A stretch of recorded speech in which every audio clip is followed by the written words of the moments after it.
시청자 여러분 안녕하세요. 박굴수TV입니다. 윤석열이 1일 선거를 위한 정치가 아니라 정말 국민을 위한 정치 그리고 어려운 분들을 위한 정치를 하겠다고 강조를 했습니다. 정치 과잉 시대에 서민들이 희생자라는 격한 반응도 보였고 특히나 탄핵, 대통령 퇴진 등 자신을 향한 수위 높은 비판 발언까지 소개를 했습니다. 전날 국회를 찾아 부탁드린다며 야당의 낮은 자세로 내년도 예산안 처리 협조를 당부한 것과는 너무나 대조적인 모습입니다. 윤석열이 예산을 놓고 배수진을 치면서 모처럼 조성이 된 협치 분위기가 다시 대결 구도로 바뀌는 것이 아니냐는 우려가 나오고 있습니다. 우선 어떤 발언을 하였는지 영상 보시고 이어가겠습니다. 이거를 어려운 서민들을 두툼하게 지원해 주는 쪽으로 예산을 좀 재배치를 시키면 아우성입니다. 아우성이에요. 내년 선거 때 보자. 아주 탄핵시킨다. 뭐 이런 얘기까지 막 나옵니다. 그래서 제가 하라면 하십시오. 그렇지만 여기에는 써야 된다. 그러나 우리 재정을 더 늘리면 그러면 물가 때문에 또 서민들이 죽는다. 네, 그렇습니다.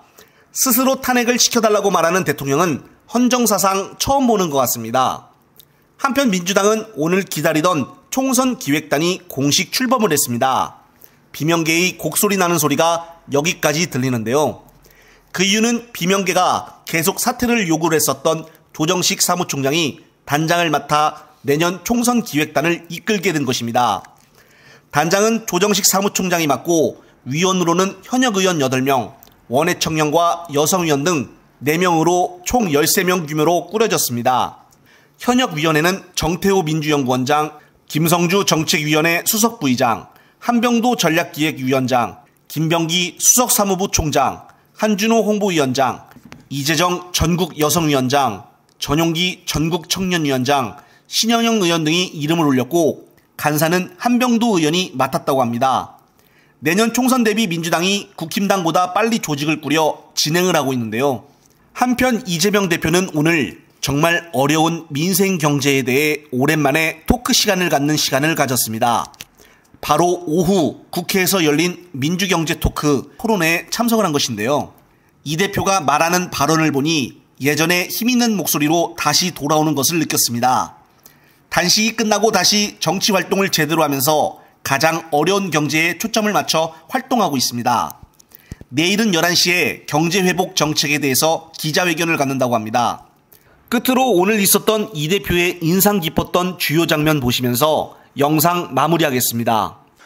우리가 공공주택이 너무 많이 부족해서 실제로는 좀 민간 영역이 그야말로 시장 안에서 소위 이제 부동산이 돈벌이 수단이 되다 보니까 이 공공재 성격이 아주 강한데 그래서 이 부동산 가격의 폭등 폭락이 이어지는 것 같아서 저는 이제 어려운 시기에 공공주택을 대량 확보하는 기회를 만들자는 거 전적으로 공감합니다.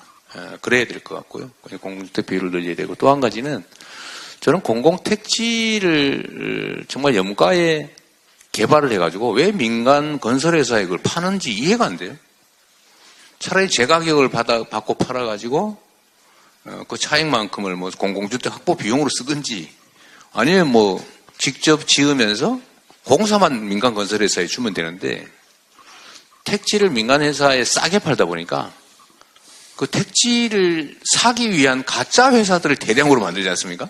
뭐 경쟁률이 1000대 1 이렇게 되고 가짜 회사를 막 수십 개 만들어가지고 입찰에 거의 추첨을 또 하니까 이 가격 경쟁을 하는 게 아니라 추첨하잖아요.